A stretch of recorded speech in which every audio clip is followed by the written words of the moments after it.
Hello viewers, welcome back to the channels. मेरा नाम हर्ष है और आप सबको यूट्यूब के इस एग्जाम चैनल पे आपका स्वागत है। तो आज के इस वीडियो में हम बात करेंगे कॉप 16 की, जो अभी कैली कोलंबिया में चल रहा है। ठीक है, ये है बायोडाइवर्सिटी कॉप 16। तो व्यूअर्स, आपको इस एग्जाम चैनल पे आप देख रहे होंगे कि हमारे अनंत सर जो है वो पॉलिटी की सीरीज़ लेके आए, वो काफ़ी अच्छे से कवर करा रहे हैं। और संतोष सर जो है वो MCQ सीरीज़ लेके आए हैं, जो हिस्ट्री और पॉलिटी दोनों कवर करा रहे हैं। तो आपके एग्जामिनेशन पॉइंट ऑफ व्यू से काफ़ी इंपॉर्टेंट है। ठीक है, तो चलिए स्टार्ट करते हैं कॉप 16 के बारे में। व्यूअर्स, यहाँ मैंने एक न्यूज़ कटिंग लिया हुआ है जो आपको दिखाता है कि द बायोडाइवर्सिटी कॉप, यहाँ पे मेंशन किया हुआ है क्लियरली, जो अभी कॉप 16 चल रहा है वो कहाँ, कैली में चल रहा है, कोलंबिया में। ठीक है, तो इसमें इस न्यूज़ कटिंग से आपको बहुत सारी चीज़ें, बहुत नया इन्फॉर्मेशन आपको पता चलेगा। सबसे पहले ये कि आप यहाँ पे देखिए, ये CBD की बात की गई है। यही जो कॉप 16 चल रहा है बायोडाइवर्सिटी से related, convention on biodiversity CBD। ठीक है, और रियो समिट, जो रियो अर्थ समिट हुआ था उसके बारे में भी हम आगे बात करेंगे। ठीक है, फिर UNFCCC वो क्या है उसके बारे में भी हम आगे जानेंगे। तो आप सबको ये पता होगा कि कॉप 28 जो हुआ था और अभी कॉप 29 जो होने वाला है अजरबैजान में, और ये कॉप 16 बायोडाइवर्सिटी और वो कॉप से अलग, वो जो कॉप है वो क्लाइमेट के लिए होता है। तो कैसे वो अलग है, इस चीज़ के बारे में हम इस वीडियो में जानेंगे। ठीक है, इस न्यूज़ कटिंग में और आप देख रहे होंगे कि बहुत सारी चीज़ों के बारे में बात किया गया। यहाँ पे आप मोमेंटम 30x30 देख रहे होंगे, ये भी काफ़ी इंपॉर्टेंट है, इसके बारे में भी हम आगे बात करेंगे। ठीक, और एक फाइनेंस से रिलेटेड क्वेश्चन है कि इस स्कोप को कहाँ से फंडिंग मिलेगा, कैसे हम मिटिगेट कर सकते हैं बायोडाइवर्सिटी में जो भी चीज़ें आ रही हैं उन सबको, और भी कई चीज़ें हैं। इन सब के, ये सारी चीज़ों जो यहाँ पे लिखा गया है, इन सब का एक क्रक्स बना के जो इम्पोर्टेंट है वो मैंने एक अलग से नोट कर लिया है। तो आपको इसे पढ़ने की ज़रूरत नहीं, अगर पढ़े तो भी ठीक है, मैं एग्जाम चैनल वहाँ पे PDF डलवा दूंगा। ठीक है, तो चलिए स्टार्ट करते हैं। तो यहाँ पे बात किया गया है बायोडाइवर्सिटी कॉप से रिलेटेड। ठीक है, तो सबसे पहले क्या है कि कॉप जो 16 है वो कहाँ, कैली में चल रहा है। कहाँ है ये, कोलंबिया में। ठीक है, कोलंबिया में चल रहा है। यहाँ पे थ्रेट की बात की गई है, कुछ थ्रेट जो है उनसे रिलेटेड बात है। क्या है, हैबिटेट लॉस हो रहा है, स्पीसीज का एक्सटिंक्शन हो रहा है, क्लाइमेट चेंज से रिलेटेड, वो भी क्लाइमेट चेंज हो रहा है, उससे भी रिलेटेड जो भी बात है इस चीज़ में यहाँ पे बात की गई है। ठीक है, अब क्या है कि टेक अवे में क्या है कि ग्लोबल बायोडाइवर्सिटी लॉस, अगर ग्लोबल बायोडाइवर्सिटी लॉस हो रहा है तो ये रियली एक सीवियर थ्रेट है। और यहाँ पे क्या बातें हुई हैं वो जानिए। एक्सटेंशन रेट जो है आपका स्पीसीज का, वो क्या है 100 टाइम्स से 1000 टाइम्स वो बढ़ गया है। नॉर्मल रेट से वो लगभग 100 से 1000 टाइम्स वो एक्सटेंशन हो रहा है। नेक्स्ट, अब क्या है 75% जो है world land has been altered. वो क्या हुआ कि 75% जो वर्ल्ड का जो लैंड है वो क्या है कि अल्टर्ड हो चुका है, वो बर्बाद हो चुका है।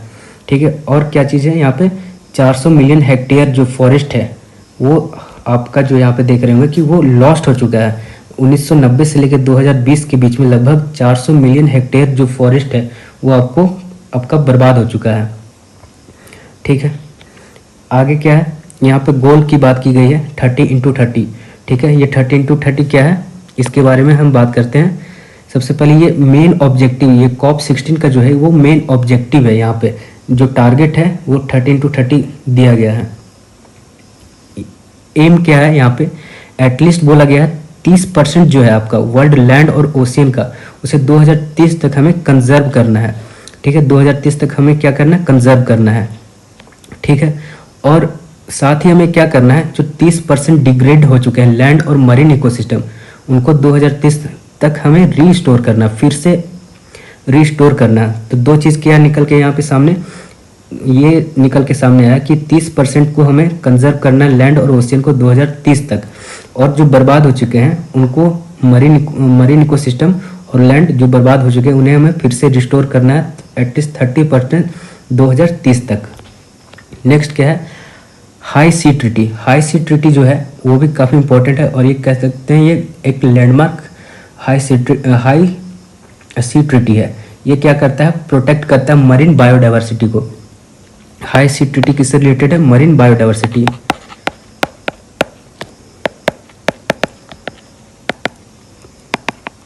Marine biodiversity. उसके बाद क्या है, sharing genetic resources. Sharing genetic resources में क्या है कि जो भी स्टेक होल्डर आपके हैं, जो भी आप जेनेटिक रिसोर्स को, या प्लांट हो सके और प्लांट या एनिमल में जो भी आपके जेनेटिक रिसोर्स कोई ऑब्जर्व कर रहा है, तो उसे दूसरे के साथ शेयर कर सकते हैं, ताकि वो भी, उन्हें भी अगर किसी तरह का परेशानी हो तो वो प्लांट और एनिमल किंगडम में वो उससे डील कर सकें। ठीक है। नेक्स्ट क्या है, फाइनेंशियल कमिटमेंट। ये काफ़ी इंपॉर्टेंट है कि फाइनेंस कहाँ से आएगा। तो सबसे पहले ये बात कीजिए कि जो टारगेट है एटलीस्ट 200 बिलियन हर साल 2030 तक हमें किसी भी सोर्स से मिले, हमें चाहिए। ठीक है। 200 बिलियन डॉलर पर ईयर 2030 तक हमें वो किसी भी सोर्स से मिले, हमें वो चाहिए। और एक चीज़ यहाँ पे इम्पोर्टेंट क्या है, डेवलप कंट्रीज जो हैं उनके लिए कहना है कि जो डेवलप कंट्रीज हैं एटलीस्ट 200 बिलियन डॉलर एनुअली हमें क्या करना है, उन्हें डेवलपिंग कंट्रीज को देना, ताकि वो मिटिगेट कर सके ऐसे जो भी समस्या क्लाइमेट चेंज से रिलेटेड और बायोडाइवर्सिटी से रिलेटेड जो भी आ रहे हैं, क्लाइमेट चेंज बायोडाइवर्सिटी से जो रिलेटेड आ रहे हैं, उन्हें वो मिटिगेट कर सके। तो उनके लिए हमें एटलीस्ट 200 बिलियन एनुअली हमें उन्हें देना है। ये डेवलप कंट्री को डेवलपिंग कंट्रीज को देना है, ऐसा बोला जाता है, लेकिन हो कहाँ रहा है सही से। ठीक है। नेक्स्ट क्या है, हमें ओवर फिशिंग को रिड्यूस करना। ओवर फिशिंग देख रहे होंगे कि चाइना आपके पैसिफिक ओशियन में आके इतना सारा शिपिंग करके जा रहा है, कभी कभी इंडियन ओशियन में भी घुस जाता है। अब क्या है, डिफॉरेस्टेशन। डिफॉरेस्टेशन में क्या है कि आपको प्लांट करना होगा ट्रीज को। एक्चुअली क्या है कि आप अभी पढ़ रहे होंगे कि कितना मिलियन हमारे जो भी लैंड डिग्रेड हो चुका है, और साथ ही वहाँ पे इसके कारण क्या है कि हम ओवर कटिंग ट्रीज जो है, पेपर यूज़ हो जा रहा है और कई सारी चीज़ों में यूज़ हो जा रहा है, तो हमें डिफॉरेस्टेशन को भी रोकना है। ठीक है। एजेंडा फाइनली ये है कि हमें ग्लोबल एक्शन का टाइम आ गया है। यहाँ पे ये बोला जा रहा है कि COP16 में कि ग्लोबल एक्शन का टाइम आ गया है। ठीक है। अब हम चलते हैं नेक्स्ट। तो व्यूअर्स, जैसे कि आप जानते होंगे कि COP अभी 28 मतलब कुछ इस समय पहले चला था। अब क्या है कि COP16 ये बायोडाइवर्सिटी से रिलेटेड, तो कंफ्यूज इसमें इंसान हो जाता है कि कैसे हम याद करें। तो हम आपको वहाँ तक लेके चलेंगे जहाँ पे आपको सब समझ में आ जाएगा कि ये COP-CBD क्या है, CCD क्या है और UNFCCC क्या है। ठीक है। तो चलिए स्टार्ट करते हैं। सबसे पहले अगर स्टार्ट करें तो थोड़ा हिस्टोरिकल पर्सपेक्टिव से हमें ये जान लेना चाहिए कि इंडस्ट्रियल रिवोल्यूशन जो आपका स्टार्ट हुआ था वो 1760 से लेके 1840 तक चला था। यहाँ पे क्या है कि वेस्टर्न कंट्रीज ओवर एक्सप्लॉइट किए थे रिसोर्सेज को। ठीक, ओवर एक्सप्लॉइट किए थे रिसोर्सेज को, और वेस्टर्न यहीं तक नहीं रुके थे, उसके बाद और भी वो करते गए। वेस्टर्न हुआ ये कि वेस्टर्न यूरोपियन जो कंट्रीज थे वो अपना ग्रोथ तो दिखाएं कि हाँ बहुत अच्छा हमने ग्रोथ कर लिया, बहुत ज़्यादा हमने ग्रोथ कर लिया, लेकिन साथ ही उन्हें एक और कह सकते हैं कि रिपोर्ट मिली या फिर और भी न्यूज़ मिली कि ऐसा जो हम यूज़ कर रहे हैं, ओवर एक्सप्लॉइट कर रिसोर्सेज को, ये वर्ल्ड के पर्सपेक्टिव से, इन क्लाइमेट के पर्सपेक्टिव से ये सही नहीं है। तो ठीक है, एक डिबेट स्टार्ट हो गया इन्वायरमेंट को लेके, और वो एक पब्लिक पॉलिसी की डिमांड करने लगे। ठीक, अब कुछ रिपोर्ट सामने निकल के ये आई कि जो 21st सेंचुरी है, यहाँ वर्ल्ड का ये हाल हो जाएगा कि इंसान मतलब रहना मुश्किल हो जाएगा उसके लिए। ठीक है, तो ऐसा अगर न्यूज़ किसी के पास आता है तो काफ़ी घबरा जाएंगे। तो ऐसे वर्ल्ड के कई लीडर्स एक कॉन्फ्रेंस ऑर्गेनाइज करते हैं यहाँ पे, स्टॉकहोम कॉन्फ्रेंस, जो 1972 में आपका ऑर्गेनाइज हुआ था। ठीक है, इसे कहते हैं United nation conference on human environment.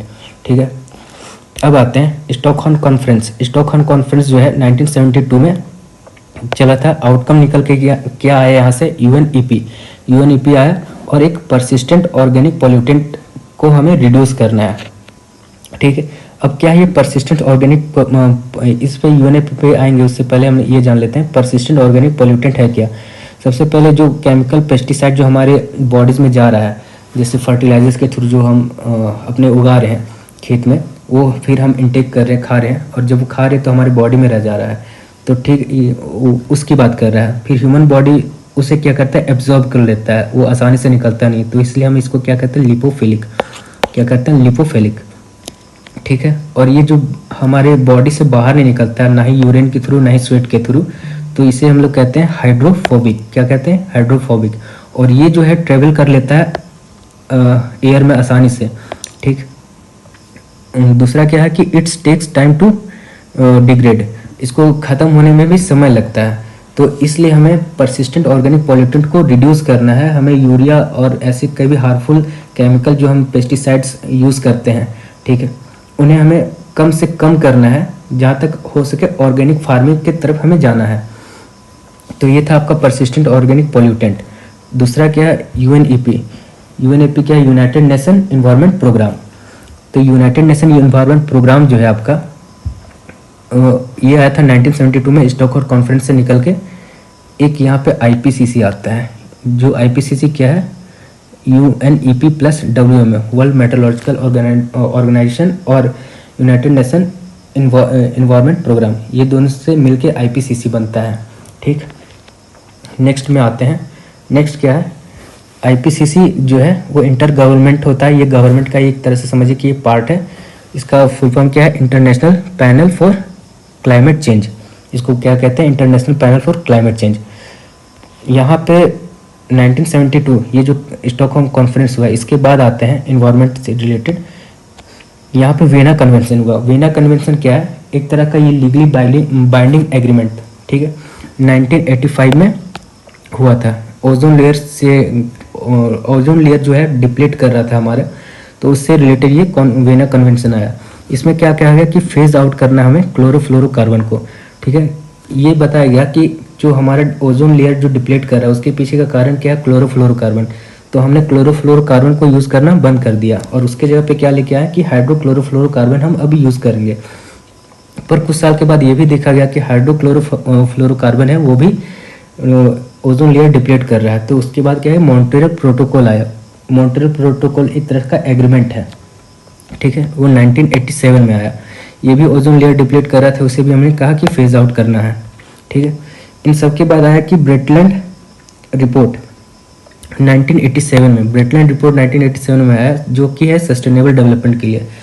हुआ ऐसा कि सब अलग अलग तरह से एग्रीमेंट और कन्वेंशन जो आ रहे थे, उन्हें ये लगा कि अगर सब ऐसे ही हम पे लाद दिया जाएगा, कंट्रीज पे लाद दिया जाएगा, तो हम कब इकोनॉमिक एक्टिविटी कर पाएंगे, कब हम अपने लोगों के लिए कुछ अच्छा करेंगे। तो यहाँ से निकल के आया सस्टेनेबल डेवलपमेंट, कि हम एक ऐसा फ्रेमवर्क अपनाएंगे कि जहाँ पे इकोनॉमिक एक्टिविटी भी हो, इकोनॉमिक एक्टिविटी भी हमारा सही से बूम करे, और साथ ही क्लाइमेट को भी ज़्यादा फर्क ना पड़े। ठीक है, क्लाइमेट नॉर्मल रहे। अब क्या है, यहाँ पे आपने देख लिया कि ब्रेटलैंड जो रिपोर्ट आया था 1987 में।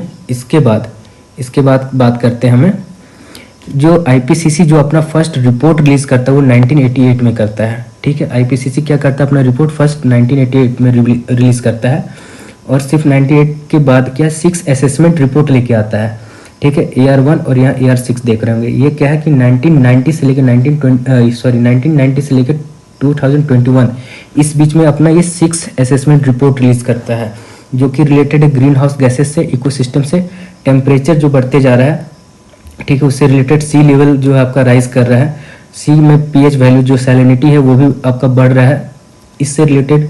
फिर सी आइसिंग, ग्लेशियर जो पिघल रहा है, सी लेवल उससे बढ़ रहा है, और ड्राउट, ये सब जो रिपोर्ट है वो सारा मतलब ये सारी चीज़ें जो है वो इस रिपोर्ट में आपको ये मिलेंगे। ठीक, यहाँ तक समझ में आ गया।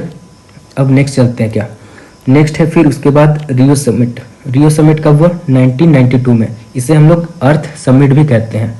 ठीक, यूएनसीईडी क्या है, United nation conference on environment and development. ठीक, ये क्या करता है, सबसे पहले एक यहाँ पे फंड का एक बोलता है कि किसी भी चीज़ को अगर स्टार्ट करना है तो कहाँ से फंड आएगा, तो उससे फंड का जुगाड़ कहाँ से होगा, ये ग्लोबल इन्वायरमेंट फैसिलिटी GEF, ये करता है आपका फंड का जुगाड़, जो मल्टीलेटरल इन्वायरमेंट फंड ठीक है, मल्टीलेटरल इन्वायरमेंट फंड। यहाँ पे 3 बॉडी बनता है, UNFCC, UNCBD, UNCCD। UNFCCC जो है वो क्लाइमेट से रिलेटेड है, UNCBD है बायोडाइवर्सिटी से रिलेटेड, और UNCCD है वो डेजर्टिफिकेशन से रिलेटेड। ठीक है, और जो ये जो कॉन्फ्रेंस होता है, क्लाइमेट का कॉन्फ्रेंस जब होता है, या बायोडाइवर्सिटी या डेजर्टिफिकेशन का जो कॉन्फ्रेंस होता है, इसे ही हम कह देते हैं कॉप, कॉन्फ्रेंस ऑफ पार्टी। इसे क्या कहते हैं हम लोग, कॉन्फ्रेंस ऑफ पार्टी। ठीक, यही जो है आपका कॉन्फ्रेंस ऑफ पार्टी UNFCCC इसके नाम से आता है। जो कॉप अभी 28 खत्म हुआ, और 29 जो कॉप अभी होगा वो कहाँ होगा, अजरबैजान में, अजरबैजान। और UNCBD बायोडाइवर्सिटी जो चल रहा है अभी कॉप 16, ये कहाँ चल रहा है, कैली में चल रहा है। ठीक, और UNCCD अभी ये होगा, हुआ नहीं है, ये भी लगभग 16वां होगा, ये शायद दिसंबर में होगा। ठीक है, ये डेजर्टिफिकेशन से रिलेटेड है। अब यहाँ पे देखिए जो कॉप बायोडाइवर्सिटी, हम क्या पढ़ रहे हैं अभी, बायोडाइवर्सिटी कॉप 16। तो बायोडाइवर्सिटी कॉप 16, तो पहला कॉप इसका हुआ था बायोडाइवर्सिटी से रिलेटेड, वो क्या कब हुआ था, नौसान बामाज में 1994 में। ठीक है, अब समझ में आ गया आपको कि हम कॉप 16 जो है वो क्या है, बायोडाइवर्सिटी से रिलेटेड कॉप 16 पढ़ रहे हैं। जो कॉप 29 होगा, अभी हुआ नहीं है, नवंबर में, अगले सप्ताह ही जो क्लाइमेट से रिलेटेड है वो कॉप, उसमें हम लोग पढ़ेंगे। ये जो UNFCCC है ये काफ़ी इंपॉर्टेंट है। फ्यूचर में क्या है कि अगला कुछ टाइम में हम एक ऐसा वीडियो लेके आएंगे जिसमें आपको जितना भी कॉप हुआ है, जो भी इम्पोर्टेंट है, वो सारा आपको इस वीडियो में नहीं, मतलब आने वाला वीडियो में सारा बता दिया जाएगा। ठीक है, आगे चलते हैं। आगे क्या है कि नेक्स्ट क्या है, कॉप 16 अभी जो पढ़ रहे हैं वो फोकस किस पे है, बायोडाइवर्सिटी पे फोकस है। ये सबसे पहले क्या कर रहा है, क्रिटिकल रोल जो है आपके सस्टेनेबल लाइफ ऑन अर्थ के लिए क्रिटिकल रोल निभा रहा है। ठीक है, थीम्स और ऑब्जेक्टिव ये कुछ ऐसा है कि इंपॉर्टेंस किसको कर रहा है, प्रिजर्व करने के लिए, हमारे प्लैनेट को प्रिजर्व करने के लिए, नेचुरल रिसोर्सेज को प्रिजर्व करने के लिए, और फ्यूचर जनरेशन इन चीज़ों का यूज़ कर सके, इसके लिए ये कॉन्फ्रेंस ऑफ पार्टी 16 जो बायोडाइवर्सिटी से रिलेटेड है वो चल रहा है। ठीक है, बायोडाइवर्सिटी लॉस, नेक्स्ट है बायोडाइवर्सिटी लॉस। बायोडाइवर्सिटी जो लॉस है वो एक तरह का ग्लोबल कंसर्न है। ठीक है, ये एक अकेले का चीज़ नहीं है, ये ग्लोबल चीज़ है। यहाँ पे बात किया गया कि अलार्मिंग, इसे अलार्मिंग बोला जा रहा है कि अलार्म अभी टाइम ये बज रहा है, अब हो सके तो आप लोग सब होश में आ जाओ और इसके लिए कुछ सोचो। तो बायोडाइवर्सिटी लॉस हो रहा है, वो पॉजेज सिग्निफिकेंट थ्रेट, वो थ्रेट पॉज कर रहा है, क्या इकोसिस्टम पे कर रहा है। ठीक है, ह्यूमन वेलबींग्स पे कर रहा है। तो इसी चीज़ को लेके स्कोप 16 में बात हो रहा है कि हम इसे कैसे मिटिगेट कर सकें, कैसे कम कर सकें, और एक्शन की बात कर रहा है। ठीक है, अब नेक्स्ट चलते हैं। नेक्स्ट क्या है कि कॉप 16 जो है वो इनोवेटिव स्ट्रेटेजी को भी अपना रहा है। ठीक है, बायोडाइवर्सिटी को कैसे हम बचाएं, उसके लिए जो भी इनोवेटिव स्ट्रेटेजी है हमें वो उससे ढूंढना होगा, और इस चीज़ पे कॉप काम कर रहा है। ठीक, नेक्स्ट चलते हैं। नेक्स्ट क्या है, इंटरनेशनल कोऑपरेशन फॉर बायोडाइवर्सिटी। अभी आपसे कहा था कि ये अकेले का चीज़ नहीं है, इंटरनेशनल कोऑपरेशन इसे चाहिए। ठीक है, इंटरनेशनल कोऑपरेशन मिलेगा तो ये अच्छे से काम कर पाएगा। ठीक है, बेस्ट अपना प्रैक्टिस क्या है, रिसोर्सेज को यूज़ कर पाएगा, फिर वो उसे कैसे एक साथ आके कोलैब करके हम कैसे अपने प्लैनेट को बचा सकते हैं, इसके इकोसिस्टम को बचा सकते हैं, इस चीज़ पे वो काम कर रहा है। ठीक है, नेक्स्ट आते हैं। यहाँ पे कॉप 16 में ये भी बात हो गई है कि डाटा एनालिटिक, रिमोट सेंसिंग और बायोटेक्नोलॉजी, आज के मॉडर्न टाइम में जो भी हमें ज़रूरत है उन सब का यूज़ करके मॉनिटर करें हम कैसे इकोसिस्टम चेंज हो रहा है और उन्हें हम बचाने के लिए क्या कर सकते हैं। ठीक है, उस चीज़ पे ये बात हो रही है। ठीक है, नेक्स्ट चलते हैं। कंक्लूजन में यही है कि कॉप 16 को एक तरह से कॉल फॉर एक्शन बोला गया है। ठीक है, यहाँ पे क्या बायोडाइवर्सिटी कंजर्व करना है तो हमें साथ आना होगा, एक साथ अगर आएंगे तो ही हम अपने इस बायोडाइवर्सिटी को, इस अच्छे खूबसूरत प्लैनेट को हम बचा सकेंगे। ठीक है, कलेक्टिव एक्शन लेना है, इम्प्लीमेंट हमें स्ट्रेटजी अपनाना है, और साथ में मिलके काम करना है, किस लिए? सस्टेनेबल फ्यूचर के लिए। ठीक है, तो ये थे व्यूअर्स COP16 बायोडाइवर्सिटी।